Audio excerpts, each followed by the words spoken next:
Y ahora, en Radio Informe 3, Sergio Berenstein, el editorial.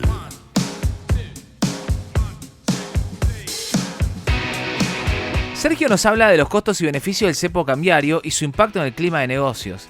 Si quieren en el bolsillo, un sector de la Argentina no llega a fin de mes y, por ejemplo, en el Congreso acaban de aprobar una ley de desendeudamiento personal y familiar. Leandro Santoro, escúchenlo, esto fue en Buenos Aires en realidad, en la legislatura porteña.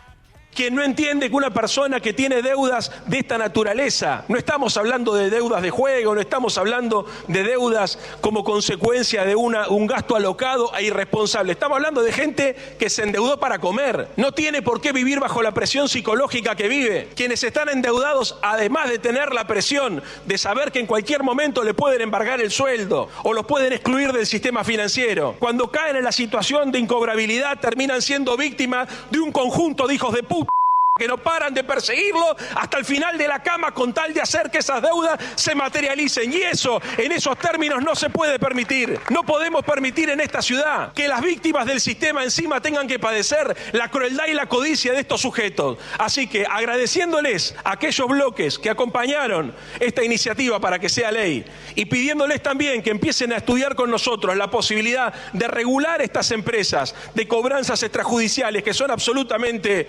abusivas, les voy a pedir, presidente, que pasemos a votar y que este proyecto sea ley.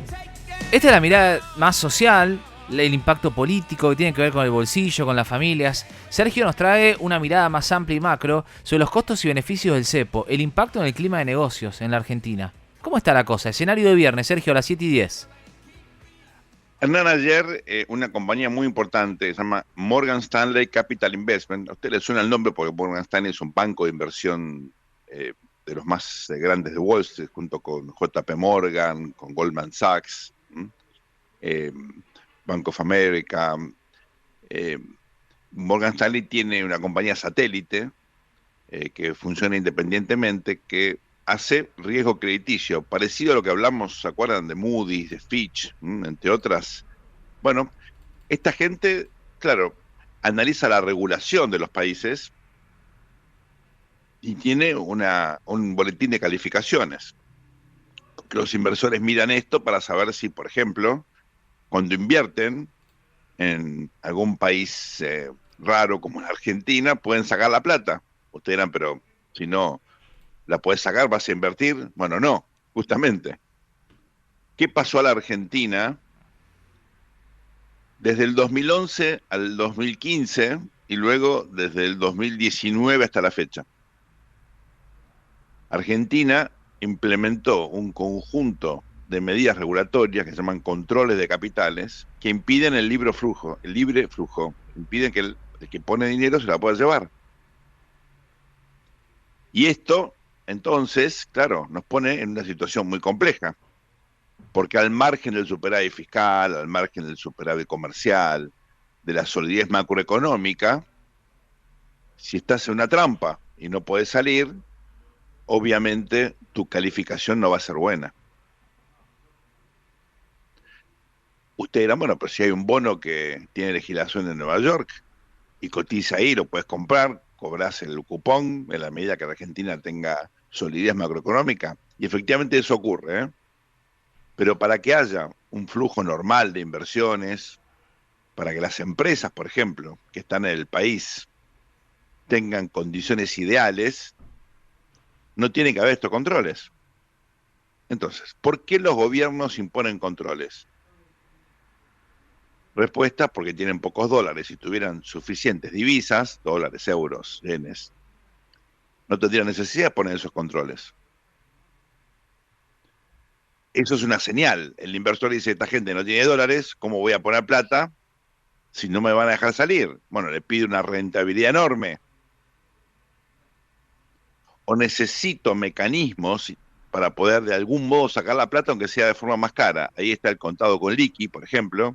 Ustedes habrán escuchado, compra y venta de bonos y acciones para eventualmente poder sacar el dinero por vías indirectas, porque el cepo te impide poder contar con el rendimiento de tu capital.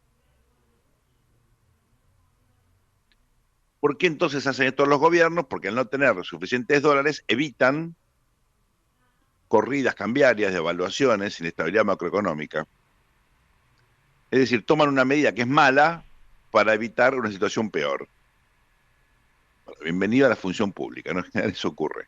Siempre son medidas complejas, subóptimas, para evitar un mal mayor. Aunque uno sepa que lo que uno está haciendo tiene costos significativos.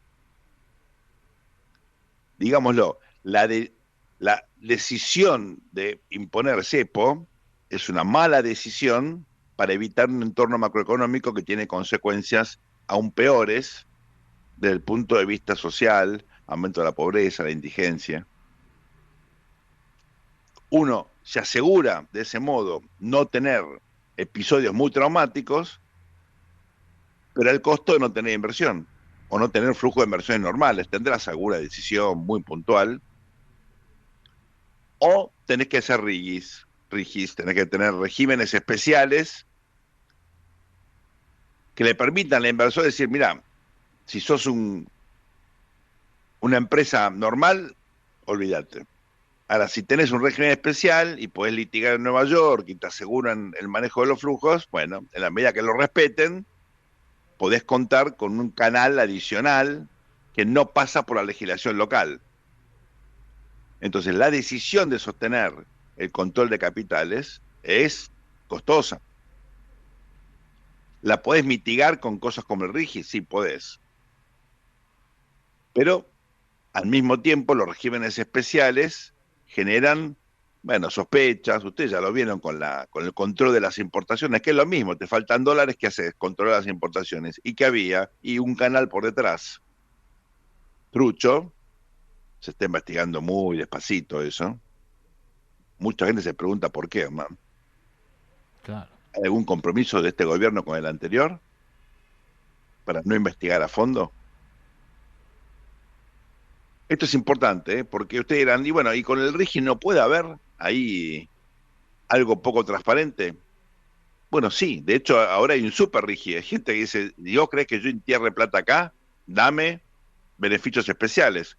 Con las reglas que vos tenés, yo acá no entro. Entonces, ¿por qué el gobierno mantiene el cepo? Miren, si con cepo el año pasado estuvimos a punto de volcar, y si no fuera por el gobierno de los Estados Unidos, ¿se acuerdan? Scott Bessent, el secretario del Tesoro, el presidente Trump, terminamos en un desastre en el contexto electoral. Con cepo, imagínense, sin cepo.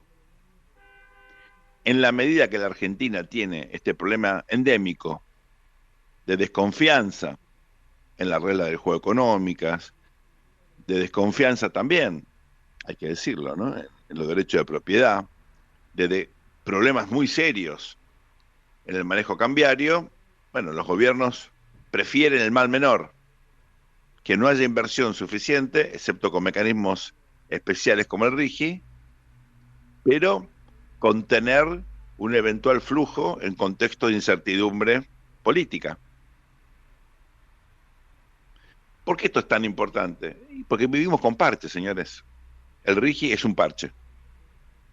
No son reglas universales para todos, son reglas especiales.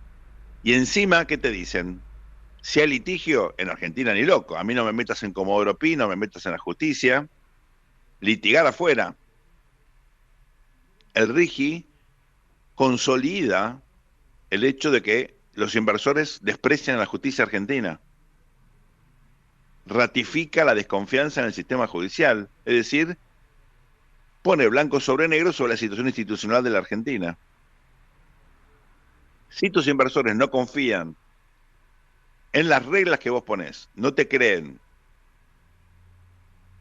y encima descreen del sistema judicial, ¿y para qué entran? Bueno, entran porque hay recursos naturales y hay recursos humanos, y bueno, quieren obviamente ganar plata con eso, lo cual es perfecto, lícito, genera empleo, oportunidades.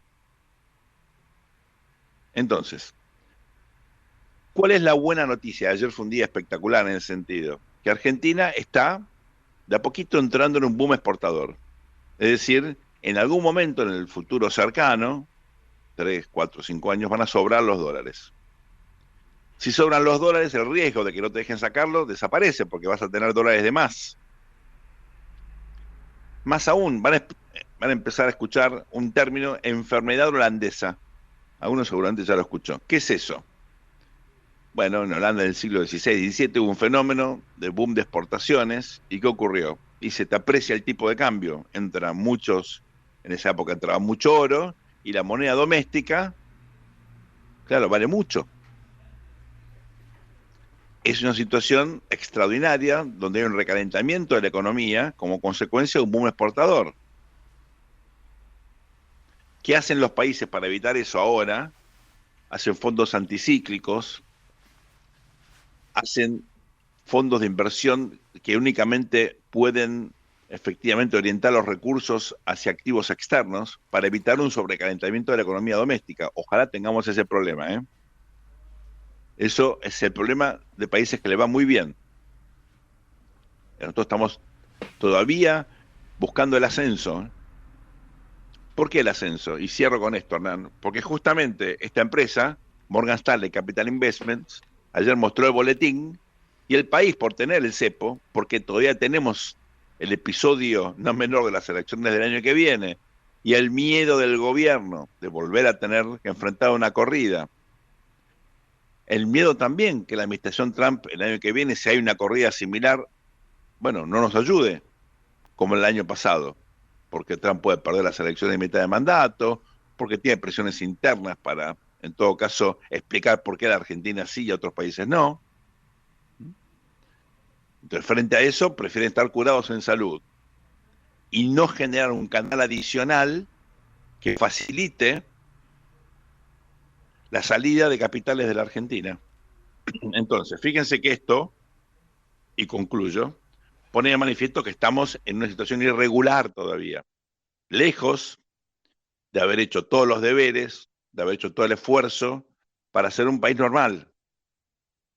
Eso tiene enormes costos desde el punto de vista del desarrollo, de la inversión, del progreso, del empleo, enormes costos. Tiene que ver con el pasado lamentable del país y con decisiones también lamentables del actual gobierno. Porque si el país hubiera hecho reformas estructurales en estos 4 años, en el primer mandato, vamos, obviamente, ya por 30 meses de gestión, si no lo hiciste en los primeros 30 meses, no lo vas a hacer en lo que queda hasta el fin del mandato, la reforma previsional, la reforma tributaria, una buena reforma laboral, una reforma monetaria, una reforma financiera, el sistema de coparticipación, para empezar a hablar, ¿eh? Después hay otros aspectos. Tiene que mejorar la educación, la justicia, la salud, todos los bienes públicos. Como no existe nada de eso, bueno, lo que le puede mostrar al mundo es que estás intentando bajar la inflación y todavía con resultados mixtos. Por eso el cepo, por eso el control de capitales, por eso lamentablemente te podrá mejorar un poquitito la nota de la deuda, pero Argentina sigue siendo un país paria, ¿eh? Con un gobierno que se llena la boca hablando de reformas estructurales, pero que sigue manteniendo el control de capital, y por eso Morgan Stanley Capital Investment nos pone en el boletín, blanco sobre negro, la lista de cosas que tenemos que resolver y que todavía, lamentablemente, no tomamos en serio. Le pone la firma, como siempre. Indispensable. Sergio Berenstein.